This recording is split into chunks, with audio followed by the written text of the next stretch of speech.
Hey everybody, it's Jason Blaha here, and it's time for part 2 of the Q&A, so let's go ahead and knock this out. Alright, first question.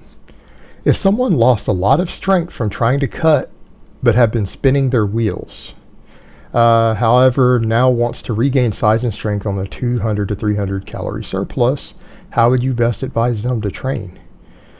Alright, this sort of question actually kind of implies that because people have cut or whatever or stalled that there's some sort of special snowflake and they need a special program. They need to run an appropriate program for their size and strength level. I don't have any background information on this person. I don't know how advanced they are. I don't know how much muscle they have. I don't know anything about their work capacity, so how could anybody possibly advise them on how to train? The fact that they screwed up and cut and spun their wheels and lost muscle and strength isn't really relevant. What's relevant is how strong they are down, what their work capacity is, and put them on an appropriate program. If they're still a novice with novice strength levels capable of making linear progression, you put them on an LP program. If they're an intermediate who, again, has the work capacity of an intermediate, they go on an intermediate program. If they're an advanced lifter, you put them on an advanced program.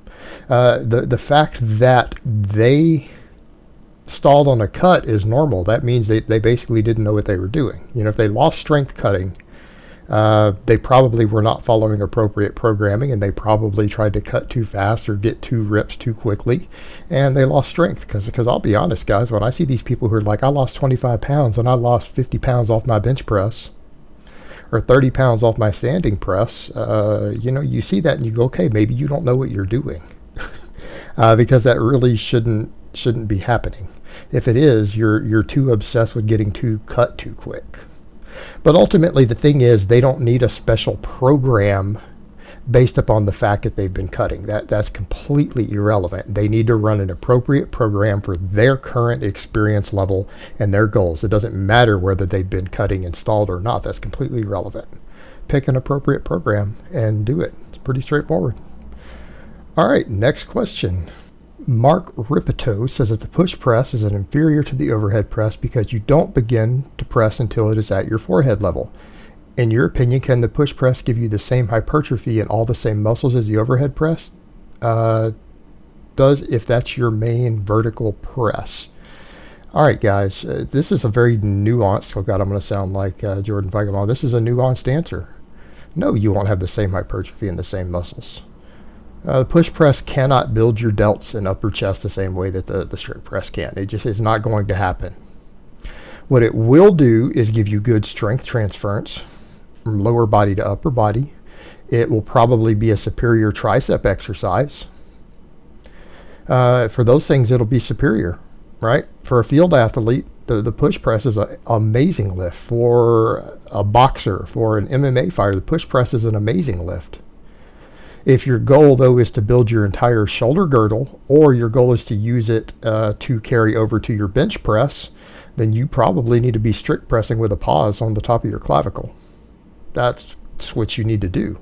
But no, you can't build your delts and your upper chest and things quite as much with the push press as you'd be able to get away with the other. They're both valuable exercises. Neither one is inferior or superior to the other. That's context specific. Now, what I will say, though, before someone starts push pressing, I would recommend you build a base on the strict press no matter what. I think the strict press is a lift that needs to be in most people's routine, irrespective of whether you're push pressing for sport-specific reasons or not. So it's not necessarily about superior, it's about context and what it is you are trying to do with the exercise. They're both fantastic exercises. They both have their place. I will say more people probably need to be doing the strict press. It's probably going to help most people with their goals more, but there are absolutely athletes who need to be doing the push press who will benefit from it for their sport. So the question becomes, what is it you're trying to do? But purely shoulder girdle hypertrophy, upper chest, traps, delts, all that, strict press is superior. Absolutely. Push press probably better for triceps, though. Maybe, arguably. All right, next question. Hello, Jason. I have been following Bulgarian light 6 times a week for like 2 months now. Everything is great. I squat, bench, chin up, press, and do either a power clean or snatch for doubles after. I get done in about 1 hour. Here comes the problem. I started deadlifting almost every day too. I don't really feel any recovery issues, but I don't know where to place it. If I do it after my bench, my erectors feel weird on my overhead press. If I deadlift after the overhead press, my overhead press is weaker since it's closer to my bench in the workout. Where should I place it? Or should I also go with a lighter variation? I mean, you're doing a lot of lifts in one day.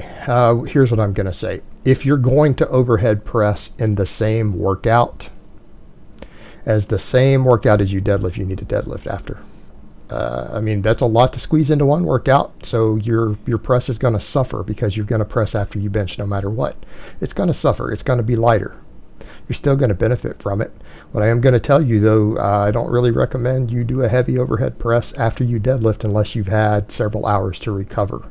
So I'm doing it that way, but I'm also splitting mine into 2 workouts. If you're going to do it in one workout, maybe rotate it in, or maybe even consider, since you're only doing one session, you could consider only one press in each workout, right? You could do that. In other words, since you're now deadlifting also, maybe you don't want to do 2 presses. Maybe just bench one day, do your normal press the next. Or again, you're going to have to just learn to press right after you bench and then, deadlift afterwards. Just do what you got to do, make it work. But the point is, you're going to be fatigued. When you're doing multiple exercises in this training style, hell yeah, you're going to be fatigued. Yes, it's going to be harder to do them later. That doesn't mean you're not benefiting, and you need to realize any sort of strength athlete, what do you think you're going to do in competition? What do you think you're going to do in competition? You're going to deadlift, whether you're powerlifting, strength lifting, whatever you're doing, you're going to have to do that after you've done 2 other exercises anyways. Get used to doing it fatigued. It works just fine. You'll adapt. But yeah, definitely don't do those things like the press after you deadlift. It's not going to work just because of the back fatigue. You're going to end up injuring your back on the press if you're not careful doing that, if you're going to do them in the same session. All right, next question. I am loving 3-rep sets. Is there a program you would suggest that would get me in and out of the gym in under an hour using 3-rep sets for an early intermediate? Yeah, you got 2 options. You can come in and do lift mastery like I talked about, where you pick one big exercise and build up to 10 sets of 3. And then rotate through exercises, or you can follow a program to where you do 3x3. 3x3, pick 3 big exercises and do a 3x3 with a slow progression. Or you could even do concurrent periodization to where you rotate through volume triples and heavy work set triples, like build the 1 peak set in a single workout. In other words, you could do that concurrently as well. Any of those 3 things will work. So you can either do high volume triples lift mastery, you can do something like 3x3 with 3 lifts, or you can come in and do concurrent training where you rotate through volume triples with a heavy triple. That will all work for you with what you're trying to do. Any of those 3 things will work. Figure out which one works for you for now. And you know what? Just because you pick one doesn't mean you need to stay with it. You can always change. Remember what I did with triples before I went into my Bulgarian? I did a lift mastery where I did 1 basic exercise and maybe 1 accessory with less volume afterwards. And then I switched over to concurrent training to where I did volume triples alternated with building to a max triple in a 4-day-a-week upper-lower split and concurrent periodization. And you could do stuff like that too. So I didn't even stick with just 1 before I went into my Bulgarian. So you got a lot of options there. All right, next question and last question of the week. Hello, Jason. Just wondering, does hook grip work the grip as much as over, under, and are there any long-term negative effects of using hook grip on deadlifts? You know what? That's arguable. Does it train the grip as much? Maybe, maybe not. In some ways, it's easier once you get good at it, so maybe it doesn't train the grip quite as much. But there, you can always do extra grip work. And here's what I recommend anyways. I tell all you guys you should probably be doing grip work anyways. In fact, as I talk more about orc mode training, going full orc mode, you're going to want to do grip work anyways, just to thicken up and strengthen your forearms. But long term, yeah, technically it could kill off nerves. It deadens the nerves in your thumb a little bit.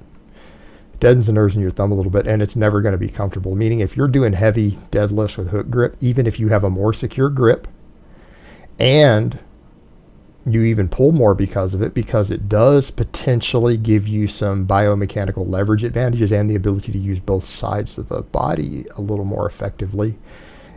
For some people, it allows for a more efficient pull. So even in spite of all that, you're less likely to get injury. So there's positives to it. In addition to that, you need to remember that as far as long-term things, it's technically safer for long-term than the mixed grip. The downside being, of course, that you will deaden the nerves in your thumb, and it's always going to be uncomfortable. It's always going to hurt to hook grip heavy, no matter how long you've been doing it. It's just a question of how much it's going to hurt. So those are your downsides, you know.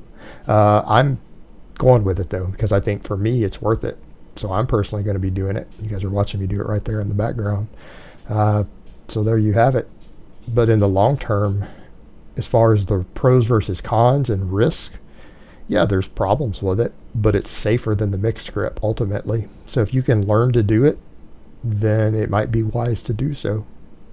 All right, guys, but that's really all I have to say on that today. I hope it's been informative, and I will talk to you guys next time.